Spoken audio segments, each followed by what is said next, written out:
ভারতের রাজনীতিতে যখন মুসলিম বিদ্বেষ এবং ইসলামোফোবিয়া চরম আকার ধারণ করেছে, ঠিক তখনই দক্ষিণের রাজ্য কেরালা থেকে উড়ে এলো এক অভাবনীয় বিজয়ের গল্প।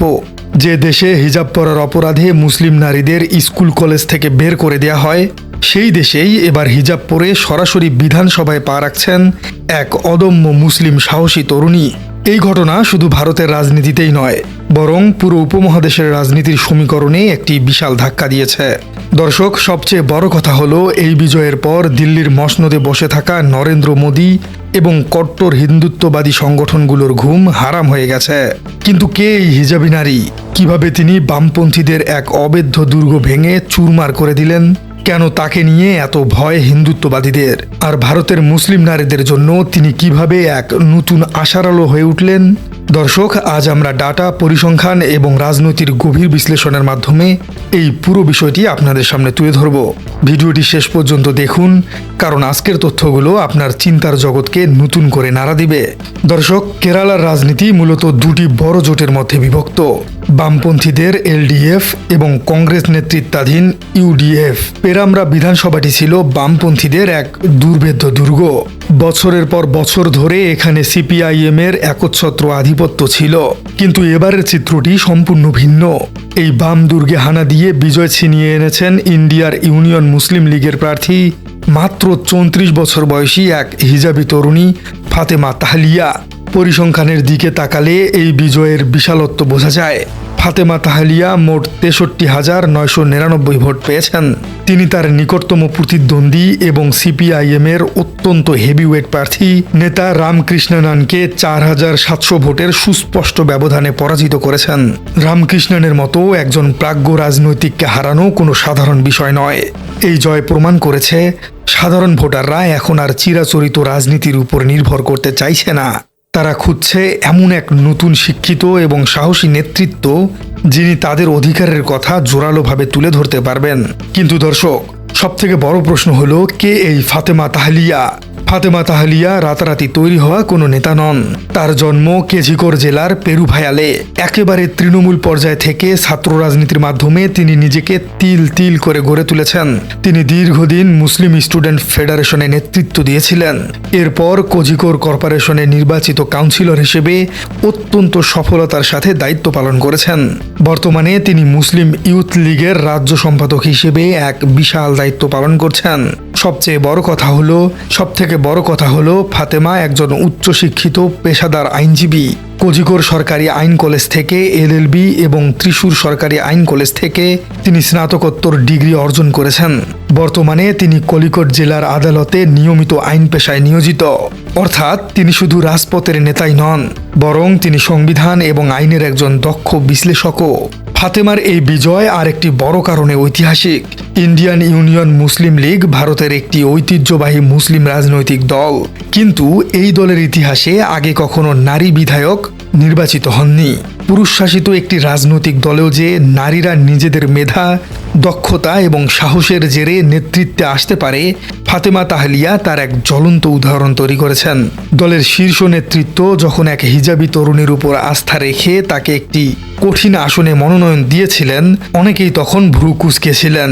কিন্তু ফাতেমা প্রমাণ করেছেন যে সুযোগ পেলে মুসলিম নারীরা অসাধ্য সাধন করতে পারে। দর্শক, এখন মূল প্রশ্নে আসা যাক। ফাতেমা তাহলিয়ার এই জয়ে নরেন্দ্র মোদী বা কট্টরপন্থী হিন্দুত্ববাদের এত মাথা ব্যথা কেন? এর পেছনে রয়েছে গভীর এক রাজনৈতিক মনস্তাত্ত্বিক কারণ। বিজেপি এবং নরেন্দ্র মোদী সরকার দীর্ঘদিন ধরে ভারতের মুসলিম নারীদের নিয়ে একটি মিথ্যা ন্যারেটিভ বা বয়ান তৈরি করে রেখেছে।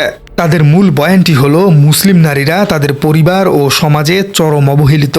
তারা হিজাবের ভেতরে বন্দী এবং তাদের স্বাধীনতা নেই। বিজেপি সরকার ট্রিপল তালাক আইন বাতিল করে নিজেদের মুসলিম নারীদের ত্রাণকর্তা হিসেবে প্রজেক্ট করার চেষ্টা করেছিল। অন্যদিকে কর্ণাটকের মতো রাজ্যগুলোতে হিজাব নিষিদ্ধ করে তারা প্রমাণ করতে চেয়েছে যে হিজাব হলো নারীর প্রগতির প্রধান বাধা। কিন্তু ফাতেমা তাহলিয়া বিজেপির এই পুরো হিন্দুত্ববাদী ইকোনমিক সিস্টেমকে একদম ভেঙে দিয়েছেন। তিনি প্রমাণ করেছেন যে হিজাব কোনো বাধা নয়, বরং হিজাব পরেই একজন নারী আইনের সর্বোচ্চ ডিগ্রি নিতে পারে, আদালতে দাঁড়িয়ে আইনি লড়াই করতে পারে এবং লাখ লাখ মানুষের ভোট পেয়ে বিধানসভার মতো সর্বোচ্চ আইনসভায় পৌঁছাতে পারে। বিজেপির ত্রাণকর্তা সাজার মুখোশ আজ ফাতেমার সামনে এসে খসে পড়েছেন। মুসলিম নারীদের উদ্ধার করার জন্য মোদির হিন্দুত্ববাদী এজেন্ডার কোনো প্রয়োজন নেই, বরং সংবিধান এবং শিক্ষাই তাদের প্রধান হাতিয়ার। ঠিক এই কারণেই ফাতেমার এই বিজয় বিজেপির আইটি সেল এবং শীর্ষ নেতৃত্বের জন্য এক বিশাল মানুষতাত্ত্বিক পরাজয় ডেকে এনেছে। দর্শক, ফাতেমার এই বিজয়ের পথ মোটেও মসৃণ ছিল না। পেরাম্ব্রা আসন থেকে তার প্রার্থিতা ঘোষণা হবার পর থেকেই তিনি এক ভয়াবহ সংঘবদ্ধ সাইবার হামলার শিকার হয়েছিলেন। ভারতের কট্টরপন্থী আইটি সেলগুলো তার হিজাব পরা ছবি দিয়ে সোশ্যাল মিডিয়ায় তীব্র আক্রমণ করেছিল। একজন মুসলিম নারী যিনি আবার হিজাব পরেন, তিনি কিভাবে একটি ধর্মনিরপেক্ষ রাজ্যের আইনসভায় বসবেন? এই বিষয়টি নিয়ে নানা ধরনের কুরুচিপূর্ণ, অশালীন এবং ইসলামোফোবিক মন্তব্য করা হয়েছিল। ভারতের রাজনীতিতে মুসলিম নারীদের টার্গেট করা ইতিহাসে কোনো নতুন ঘটনা নয়। এর আগে সুল্লি ডিলস বা বুল্লিবাই অ্যাপের মতো জঘন্য সাইবার অপরাধের মাধ্যমে সোচ্চার মুসলিম নারীদের নিলামে তোলার মতো জঘন্য কাজ করেছে হিন্দুত্ববাদীরা। ফাতেমাকেও ঠিক একই ধরনের মানসিক নির্যাতনের মধ্য দিয়ে যেতে হয়েছে। কিন্তু পেশায় আইনজীবী ফাতেমা এই নোংরা আক্রমণগুলোকে একটুও বিচলিত হননি। তিনি খুব ভালোভাবেই জানতেন ভারতের সংবিধানের 25 নম্বর অনুচ্ছেদ অনুযায়ী প্রত্যেক নাগরিকের নিজ ধর্ম পালন এবং পোশাক নির্বাচনের পূর্ণ স্বাধীনতা রয়েছে। তিনি এই ঘৃণার জবাব দিয়েছেন মাঠে ময়দানে সাধারণ মানুষের সাথে মিশে, তাদের দাবি দাওয়া নিয়ে কথা বলে। তার এই স্থিরতা এবং আইনি লড়াই তাকে সাধারণ মানুষের আরও কাছাকাছি নিয়ে গেছে। দর্শক, কেরালা ভারতের একটিমাত্র রাজ্য যেখানে সাক্ষরতার হার সর্বোচ্চ এবং সাম্প্রদায়িক সম্প্রীতির এক চমৎকার ইতিহাস রয়েছে। কিন্তু সাম্প্রতিক বছরগুলোতে সেখানে বিজেপি এবং আরএসএস তাদের হিন্দুত্ববাদী বিষবাষ্প ছড়ানোর চেষ্টা করছে। লাভ জিয়াতের মতো ভুয়া তথ্য কেরালা থেকেই সবচেয়ে বেশি ছড়ানো হয়েছিল। এমন একটি উত্তপ্ত পরিস্থিতিতে একজন মুসলিম নারীর জয় প্রমাণ করেছে কেরালার সাধারণ হিন্দু, মুসলিম এবং খ্রিস্টান সম্প্রদায়রা বিভাজনের রাজনীতিকে চরমভাবে প্রত্যাখ্যান করেছে। ফাতেমা তাহলিয়া বিধানসভায় পা রাখার মাধ্যমে ভারতের মুসলিমদের জন্য এক নতুন আইনি এবং রাজনৈতিক ঢাল তৈরি হলো। ভারতে যখন সিএএ বা এনআরসি এর মতো বৈষম্যমূলক আইনের মাধ্যমে মুসলিমদের দ্বিতীয় শ্রেণীর নাগরিকে পরিণত করার চেষ্টা চলছে, তখন ফাতেমার মতো একজন শিক্ষিত আইন প্রণেতার উপস্থিতি বিধানসভায় এক জোরালো কণ্ঠস্বর হিসেবে কাজ করবে। তিনি শুধু পেরাম্বার মুসলমানদেরই নন, বরং পুরো ভারতের নির্যাতিত এবং কোণঠাসা হয়ে পড়া মুসলিমদের আইনি অধিকার রক্ষায় এক গুরুত্বপূর্ণ ভূমিকা পালন করবেন। দর্শক, ফাতেমা তাহলিয়ার এই বিজয় শুধু একটি নির্বাচনী ফলাফল নয়, এটি একটি নীরব বিপ্লব। এটি সেই সব মুসলিম এবং তরুণীদের জন্য এক বিশাল বার্তা যারা চারপাশের ঘৃণ্য এবং বৈষম্য দেখে হতাশ হয়ে পড়েছেন।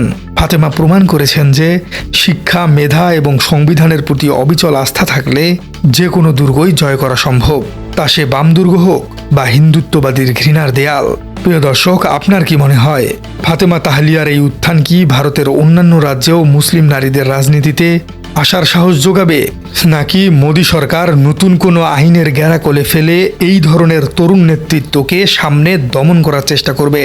আপনার মূল্যবান মতামত জানিয়ে দিন আমাদের কমেন্ট বক্সে। আর আমাদের চ্যানেলে নতুন হয়ে থাকলে চ্যানেলটি সাবস্ক্রাইব করার অনুরোধ থাকলো। দেখা হচ্ছে পরবর্তী কোনো ভিডিওতে।